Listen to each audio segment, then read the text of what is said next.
Loud speaker और हनुमान चालीसा को लेकर जो महाराष्ट्र में विवाद दिख रहा है, आपकी उस पर पहली प्रतिक्रिया, क्या ये सब कुछ सियासी है?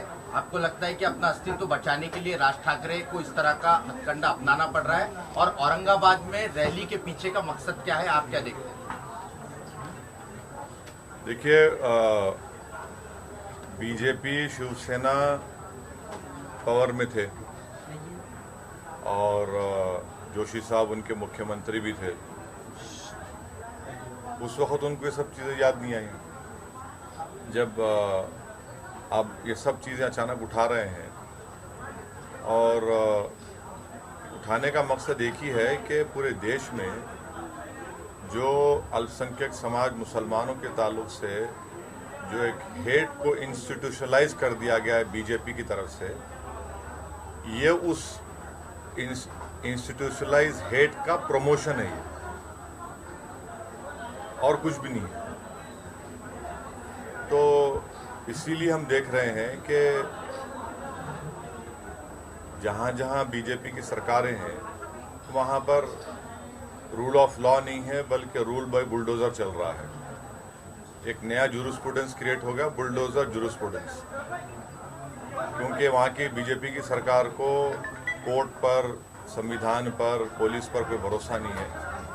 तो इसलिए कलेक्टिव पनिशमेंट के तौर पर मुस्लिम समाज को कलेक्टिव पनिशमेंट दिया जा रहा है, जो हमारे देश के लिए, हमारे देश की कॉन्स्टिट्यूशन के लिए, संविधान के लिए, देश की जुडिशल सिस्टम के लिए बहुत गलत है ये। और तीसरी बात ये है कि आप तमाम लोग जानते होंगे श्याम शरण साहब को।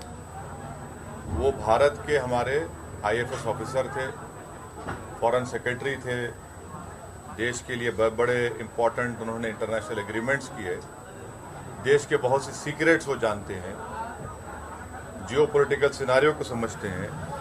उन्होंने अपने एक आर्टिकल में लिखा कि ये जो हेट इंस्टीट्यूशनलाइज कर दिया गया है, उन्होंने ये कहा कि अगर भारत के मुसलमानों में चंद लोग अगर रेडिकलाइज हो जाएंगे तो वो कैसा होगा। ये उन्होंने कहा, मैंने नहीं कहा, उन्होंने कहा ये। तो ये बीजेपी को ये सोचना चाहिए और ख़ास तौर से देश के प्रधानमंत्री को अपनी चुप्पी को तोड़नी चाहिए, खामोशी को तोड़नी चाहिए और रूल ऑफ लॉ को मजबूत करने की ज़रूरत है। जो बदकिस्मती से, बदबख्ती से बीजेपी उस रूल ऑफ लॉ को, हमारे जो पूरा एडिफिस है वो हमारी लोकतंत्र का, वो कमज़ोर पड़ रहा है। सर, ये बीजेपी की तो बात आपने कही, कल भी हमने आपका एक वीडियो देखा था भाषण करते वक्त, जिस तरह की स्थिति है, आपके आंखों से आंसू झलक आए थे, वो तो बात आप बता ही रहे। लेकिन ये जो राज ठाकरे की खास तौर से राजनीति महाराष्ट्र में देखने को मिल रही है, इसको आप कैसे देखते हैं? क्या है दो भाइयों का झगड़ा है वो, मेरे को क्या करना है उसमें? हमारा बोलना इतना है कि लॉ एंड ऑर्डर खराब नहीं होनी चाहिए। लॉ एंड ऑर्डर सुप्रीम है, पीस को हमेशा बरकरार रखना चाहिए और इसकी जिम्मेदारी पीस को मेंटेन करने की ये 1 in 3 सरकार जो है, इनकी जिम्मेदारी है और पुलिस की भी जिम्मेदारी है, हमारी भी जिम्मेदारी है और जनता की भी जिम्मेदारी है। मगर प्राइमरी जिम्मेदारी जो है वो यहाँ की सरकार की है, वो महाराष्ट्र के पीस को मजबूत रखे, उसको बरकरार रखे। ये इनको हम इतना ही कहना चाहेंगे। लेकिन यहाँ पर 144 धारा लगाई कुछ दिन पहले औरंगाबाद में, और उसके बाद इस तरह की राजनीतिक रैली को इजाजत दी जाती है। दोहरे मापदंड पुलिस प्रशासन या सरकार के आपको लग रहा है कि एक तरफ कहा जाता है कि दंगे भड़क जाएंगे और दूसरी तरफ इस तरह की रैली की इजाजत दी जाती है? आप बोलिए इस बात, ये तो आपका लोकल क्वेश्चन है। बेसिकली हम तो यही मानते हैं कि शहर के बीचों बीच जो रैली की परमिशन दी गई है, हमको कोई ऑब्जेक्शन नहीं था अगर किसी दूसरी जगह के ऊपर बहुत सारे सुझाव आए थे। लेकिन जानबूझकर ये महाराष्ट्र के गृह मंत्रालय और NCP पार्टी की तरफ से ऊपर से आदेश आया है कि ये सांस्कृतिक मंडल के ऊपर है तो ये जगह दी जाए करके। तो अगर शहर में ये जानते हुए कि ईद का माहौल है, इतने सारे लोग बाजारों के अंदर है, बच्चे हैं, औरतें हैं, सब बाजार के अंदर है। अक्षय मतलब सारे त्योहार का जो है 2 साल के बाद है तो लोग है तो मार्केट के अंदर आए हैं, दुकानदार जो है वो पूरा अपना सामान भर के रखे हुए हैं, और ऐसे माहौल के अंदर उन्होंने यहाँ पर परमिशन देना कहीं ना कहीं ये एक ऐसी एक चाल चली जा रही है जिसके अंदर उन्हें कोई फ़र्क नहीं पड़ता है कि शहर का माहौल ख़राब हो, ज़िले का माहौल ख़राब हो, हमने परमिशन दे दिया तो आओ भाषण दो और आपको क्या करने का है करके। तो ये बहुत ही आपको लगता क्यों है कि माहौल खराब होगा राज ठाकरे के स्पीच के बाद में? देखिए ऐसे मुद्दे उठाएंगे वो कि जो माहौल खराब हो जाए। नहीं, देखिए ऐसा नहीं,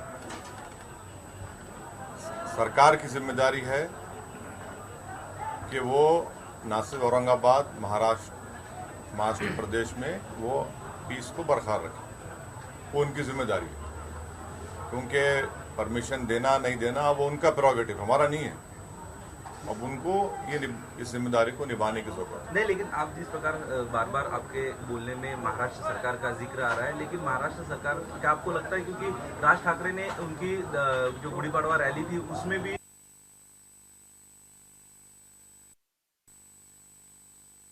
लाउड स्पीकर के बारे में जाहिर तौर पर बात की, जिससे 2 गुटों में हिंसा हो सकती है, साथ ही साथ उत्तर सभा करके ठाना में ली थी उसमें भी ली है, तो आपको फिर भी महाराष्ट्र सरकार से उम्मीद लग रही है क्या इस मामले में? तो आपको लगता है उसी वक्त एक्शन लेनी चाहिए थी, ऐसा लगता है, या आप मांग करना चाहोगे? हमारा मानना ये है और हमारा डिमांड ये है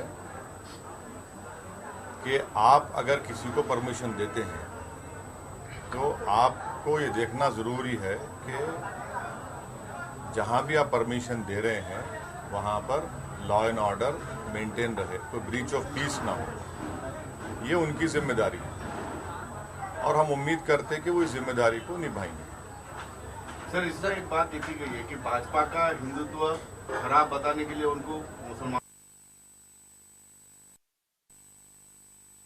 पर अटैक करना पड़ा। क्या फिर से बोलिए? भाजपा को उनका हिंदुत्व सही है बताने के लिए उनको मुस्लिम पे अटैक करना पड़ा, फिर बाद में शिवसेना आई, उन्होंने वही नीति दोहराई, अभी मन से भी आकर वही कर दिया। कल जलील साहब से मैंने यही सवाल पूछा था तो उन्होंने बताया कि किसी को अपना हिंदुत्व अगर बताना है सही है तो मुस्लिम कम्युनिटी को पंचिंग बैग बनना पड़ेगा। क्या बनना पड़ेगा? सॉफ्ट टारगेट बना के है तो ये नहीं, किसी माइका लाल में हिम्मत नहीं है कि हमारे को पंचिंग बैग बना सके, याद रख लो आप। सुनिए आप, नहीं सुनिए, हम पंचिंग बैग नहीं है, हम इंसान हैं, भारत के नागरिक हैं। अगर कोई ये समझ रहा है कि पंचिंग बैग है तो ये गलत समझ रहे हो लोग। हमारा मानना ये है कि देश की जो पॉलिटिक्स हो रही है उसमें पूरी कोशिश ये हो रही है कि सबसे बड़ा हिंदुत्व की आइडियोलॉजी पर कौन मानने वाला है, तो उसमें कांग्रेस भी रेस में है, भाजपा है, शिवसेना है, आप पार्टी है, एनसीपी है, समाजवादी पार्टी है, सब भी दिखाना चाह रहे हैं कि हिंदुत्व आइडियोलॉजी में हम सबसे आगे हैं। तो वो कंपटीशन हो रहा है, उसका वो हो रहा है। सर, एक महाराष्ट्र में एक वाकया हुआ जिसमें नवनीत राणा और जो निर्दलीय सांसद है आपके साथ ही पार्लियामेंट में काम करते हैं उन पर सेडिशन का चार्ज लगा दिया। केवल इतना मेरा समझ गया सबका सवाल। हाँ। सबसे पहली बात तो ये है, अगर मैं और इम्तियाज जलील साहब ये बोल देंगे कि मैं देश के प्रधानमंत्री के घर के सामने जाकर सूरह यासीन पढ़ूंगा, माने कुरान में चैप्टर है, आप क्या बोलेंगे? बोले हम कॉल करेंगे। आप तो rapid action force, CRPF, BSF लगा के गोली चला देंगे, है ना? वो तो ठीक नहीं है। दूसरी बात ये कि सेडेशन चार्ज लगाना as a student of law, वो चार्ज आप वो सुप्रीम कोर्ट में बता चुकी है कि उसमें it has to be followed by violence, और वो बहुत ही सुप्रीम कोर्ट खुद हटाने वाला है, उसको हटा के हियरिंग करने वाला है उसके बारे में। तो सेडेशन चार्ज लगाना मेरे ख्याल से ये लगा दो, डाल दो अंदर, वैसा नहीं है। तो सेडेशन के बारे में मेरा मानना है कि सुप्रीम कोर्ट जो उसको अभी देख रहा है वो बिल्कुल सही देख रहा है सुप्रीम कोर्ट, मगर उनका ये कॉल करना, मेरे को कोई ना उनसे मोहब्बत है पॉलिटिकली, ना जिसके घर पे जा रहे थे उनसे मेरे को पॉलिटिकली मोहब्बत है। मगर अगर हर कोई ये बोलेगा कि नहीं मैं अब इम्तियाज जलील घर के सामने मैं करूँगा, तो मेरे घर के सामने क्यों आएंगे भाई आप? नहीं सर, आप तो बॉम्बे हाई कोर्ट ने भी जो ऑब्जर्वेशन किया है कि आप एक इलेक्टेड रिप्रेजेंटेटिव हैं, आप पे भी एक जिम्मेदारी है होती। आप प्रोटेस्ट करिए, प्रोटेस्ट करने से किसको कौन रोकते हैं आपको? अगर हम और मैं और इम्तियाज जलील अब एक कॉल कर देंगे कि जितने बीजेपी के नेताओं के घर है हम जाके वहां कुरान पढ़ेंगे, तो रीजनेबल नहीं है ना ये। तो आप भी उसको देख के करिए। सर सीडिशन का चार्ज लगा देना। आप चूंकि मैं कोई प्रैक्टिसिंग लॉयर नहीं हूँ, ना मैं कोई लीगल ईगल हूँ मैं। वो तो मगर मेरे छोटा मोटा जो लॉ मेरे को मालूम, सेडेशन चार्ज लगाने से प्रूव नहीं होता, क्योंकि मुझ पर भी चंद्रबाबू नायडू 1996 में और 98 में मेरे को सेडेशन लगाए थे, प्रूव ही नहीं कर सकते आप, सिवाय इसके कि दगा दिए पेपर में, मीडिया में आप लोग उछाल देते। बट सुप्रीम कोर्ट राइटफुली उसको अभी एग्जामिन कर रहा है। सर, महाराष्ट्र के प्रदेश अध्यक्ष जयंत पाटिल, उन्होंने कुछ दिनों पहले मीडिया में एक बयान दिया था कि जो माहौल महाराष्ट्र में चल रहा है, इस माहौल में अभी ओवैसी की एंट्री होगी और ये माहौल खराब करने की साजिश चल रही है राज ठाकरे, ओवैसी हो या तमाम पार्टियों द्वारा। ऐसा है ना, अब उनको ख्वाब में भी मैं आ रहा हूँ तो मैं क्या कर सकता हूँ? अब वो पहले बता दे कि बीजेपी में कब जाने वाले हैं वो लोग। तो क्या अजीत पवार मेरे से पूछ के गए थे वोट लेने? अगर उनकी बात सच है, मैं चैलेंज कर रहा हूं उनको, अजीत पवार मेरे से पूछ के गए थे क्या फडणवीस को, तू बन जा मैं बन जाऊं? तू दोनों जो शादी कर लिए थे थोड़े दिन के लिए, एक दिन के लिए था, घंटों के लिए जो शादी, मैरिज ऑफ कन्वीनियंस भी नहीं था वो मेरे से पूछ के करे थे दोनों। ऐसा हो गया माहौल कि अगर मैं आ रहा हूं बोले तो इनको रात में नींद खराब हो जाती है इनकी। तो अब वो कहते बोलते, अरे तुम सरकार में है, आप क्या कर रहे? आप सरकार में, आप अपनी जिम्मेदारी निभाओ ना। ओवैसी जी, संजय राउत जब राज ठाकरे की आलोचना करते हैं, उनका कहना है कि राज ठाकरे ये हिंदू ओवैसी है। इस बात को आप किस तरह से देखते हैं? देखिए, अब देखिए ना, मेरे बाप का नाम ओवैसी है, अब्बा का नाम ओवैसी है। अब संजय राउत ऐसा क्यों बोल रहे मेरे को नहीं मालूम। उनको नहीं बोलना चाहिए ऐसा, उनको ऐसा नहीं बोलना चाहिए। मैं इतना ही कहूंगा, उनको ऐसा नहीं बोलना चाहिए संजय राउत। ऐसा है ना, संजय राउत तो उस घराने से ताल्लुक है उनका, वो जिम्मेदार आदमी है।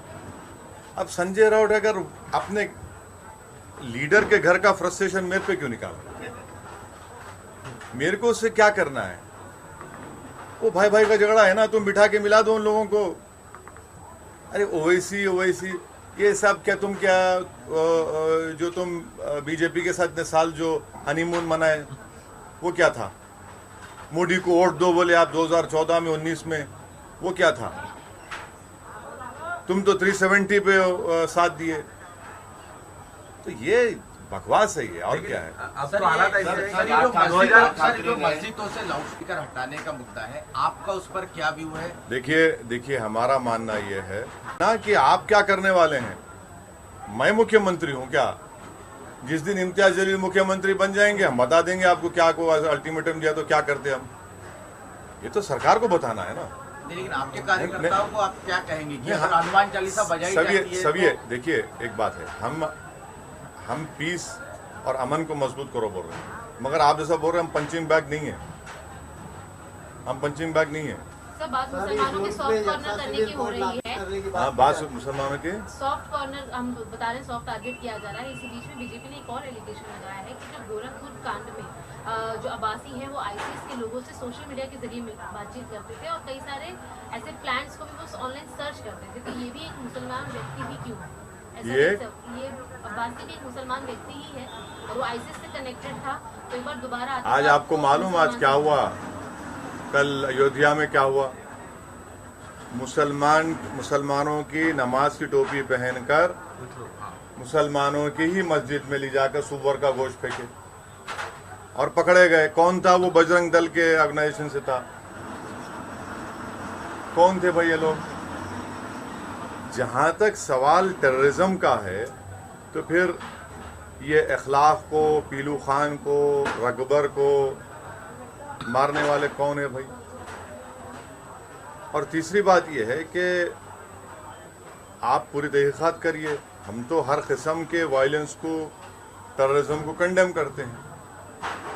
आज ही बेंगलुरु में कर्नाटका में एक साहब जो है मस्जिद में चले गए कल, जहां पर लेडीज मुस्लिम नमाज पढ़ रही थी, कपड़े उतार दिया उनके सामने जाके और गाली देना शुरू कर दिया। कौन है ये लोग? फिर रेडिकलाइज कौन कर रहा है इनको? मैं शुरू से कह रहा हूं रेडिकलाइजेशन हो रहा है। और मैं तो मेरे पे जो गोली चली, मेरी गाड़ी पे गोली चली, तो मैं किसी समाज को ब्लेम नहीं किया। मैं बोला वो रेडिकलाइज क्यों हुआ? आप रेडिकलाइजेशन पे रोको ना, उसको रोक लगाइए। रेडिकलाइजेशन पे रेडिकलाइजर कोई भी हो रहा है उसको रोक लगाइए। क्यों हो रहा है उसके आपको मालूम, मगर आप तो खामोश बैठे हुए हैं। सर 2019 में लोकसभा चुनाव ना लड़ते हुए भी जिस प्रकार ने राज ठाकरे ने एक अलग अंदाज में मोदी के खिलाफ प्रचार किया था, और अभी हालात ऐसे हैं कि नहीं मगर बी टीम में नहीं हम पूरा डील हम कर लेते। अब आप देखो, आप हम लड़के शिवसेना को हराए। हाँ, वो तकलीफ है संजय राउत को कि औरंगाबाद की हिंदू मुस्लिम दलित जनता ने शिवसेना को हरा दिया, तो वो उन गुस्सा मेरे पे कभी कभी निकाल लेते। सर आखिरी सवाल मेरा ये है, मेरी तरफ से आखिरी सवाल ये है कि फिर एक बार कल की सभा में हो सकता है कि औरंगाबाद का नाम संभाजी नगर किया जाए। इस मांग को आगे बढ़ाते हुए सरकार पर दबाव बनाएंगे। सर आपकी और सर की दोनों की प्रतिक्रिया चाहिए। बोलते यार क्या तुम इम्पोर्टेंस दे रहे थे लोगों को? आप लोग खामखा धूप में एक बात सुनिए क्यों इतना धूप में टाइम खराब कर रहे हैं आप? जाइए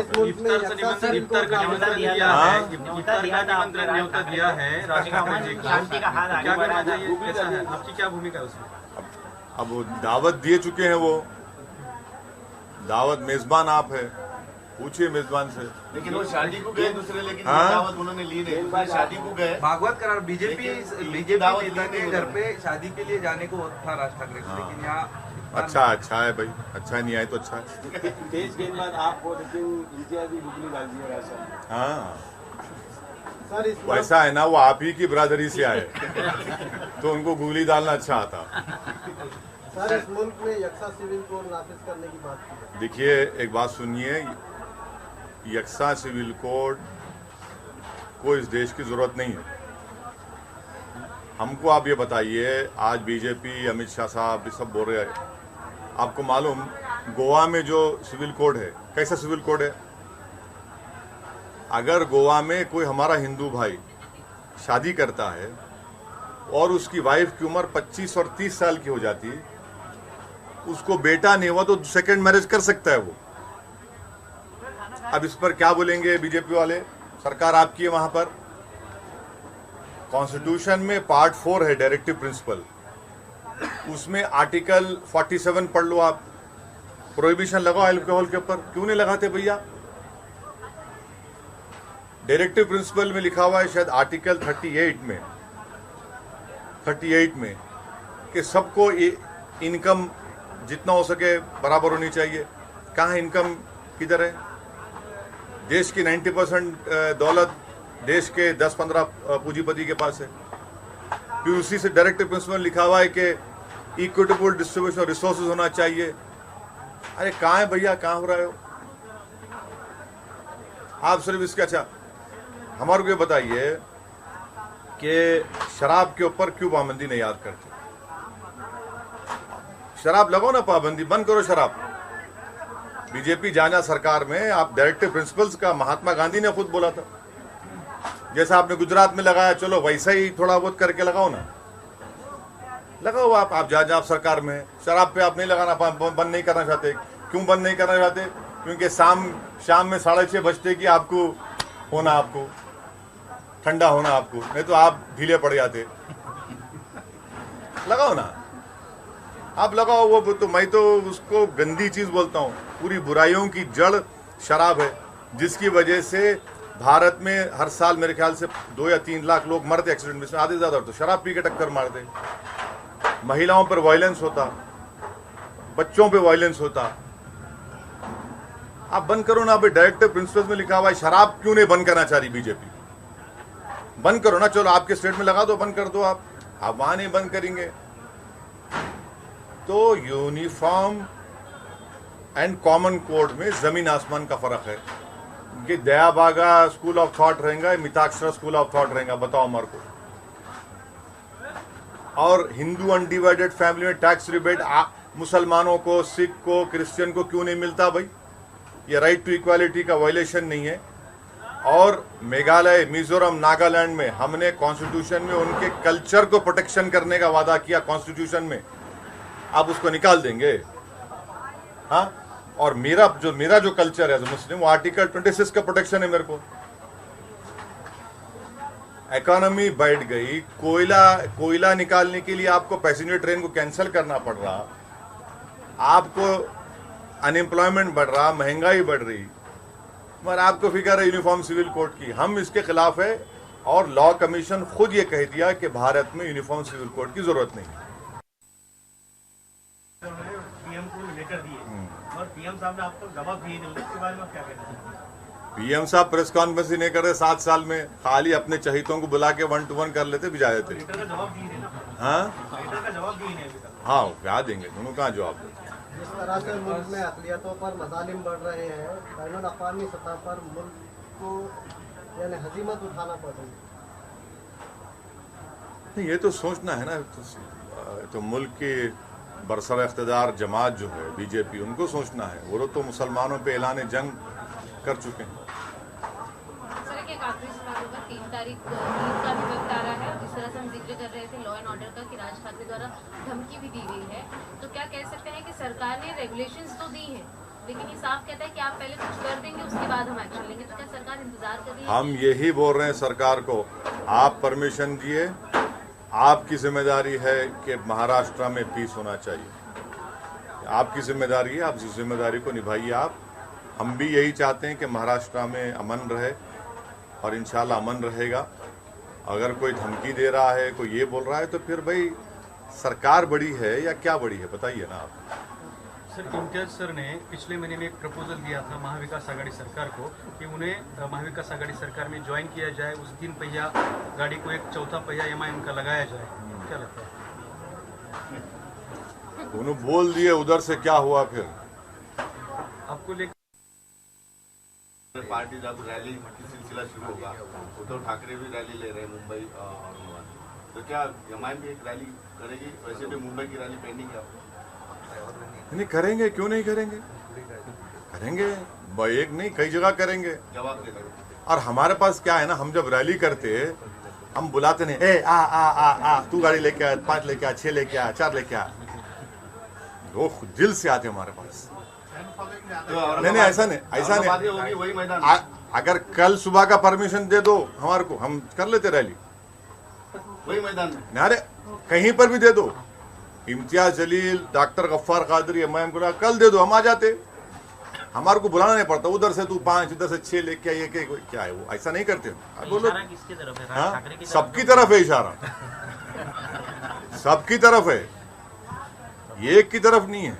एमआईएम पार्टी जो है जमीन से जुड़ी हुई है, लोग सुनने आते, देखते, तो परमिशन ले हम करेंगे। अभी ईद भी सुजान दीजिए, फेस्टिवल है, लोगों को आराम से अपनी दोनों फेस्टिवल्स को सेलिब्रेट करने दीजिए। नहीं, एक क्यों, बहुत होंगी रैली, एक क्यों बोल रहे हैं? अब माशाल्लाह से आप हमारे साथ है। मराठवाड़ा सांस्कृतिक मैदान में होंगी जहाँ पर राज ठाकरे, उद्धव ठाकरे। नहीं, जब होगी, नहीं सुनिए, जब होगी आपको हम दावत देंगे, आप आइए ना। हमारे लिए आम खास है, इसमें आम खास जनता आती है उसमें। वंचित का अपने साथ छोड़ा है। हाँ, बहुत अच्छे पढ़े लिखे वेल ग्रेड पर्सन कहे जाते हो। कौन मैं? महाराष्ट्र में अच्छी नजर है, आपको क्या लगता है? बीजेपी बार बार कह रही है कि शिवसेना बहुत कमजोर होती जा रही है हिंदुत्व को लेकर। हाँ, बीजेपी कह रही है कि शिवसेना कमजोर होती नहीं, मैं आप इसी रिलेटेड सवाल के जवाब में मैंने अभी कहा कि पूरे देश में कौन हिंदुत्व आइडियोलॉजी पे ज्यादा वफादार है, उसका कंपटीशन चल रहा है, जिसमें सब पार्टी शामिल हैं, सब पार्टी शामिल हैं, सिवाय हमारा वो टीआरएस को छोड़ के अभी तक पूरे लगे हुए उसमें दौड़ में, सब लगे हुए हैं, भाग भाग भाग भाग, उसी में लगे हुए हैं। आप देखो क्या जुमला दे रहे, क्या बोल रहे हैं लोग, क्या जबान इस्तेमाल कर रहे हैं। तो शिवसेना कमजोर होती जा रही है या स्ट्रांग होती देखिए ये मेरा काम नहीं है। आपकी नजर रही? नहीं, मेरी नजर मेरी पार्टी पे, मेरी नजर डॉक्टर गफ्फार कादरी पे, इम्तियाज जलील पे, हमारे लोगों पे नजर है। मेरी नजर दूसरों पे रहती ही नहीं। मेरे को क्या करना है, मैं यही चाहता हूं कि उनकी नजर मेरे को नहीं लगना। एक सवाल है, आखिरी बार हेलो, ये 2 साल के बाद ही अचानक राज ठाकरे क्यों जागे? मेरे को क्या मालूम भाई, मेरे को नहीं मालूम। वो दखन की एक कहावत है, कभी कोई बासी घड़ी को उबाला।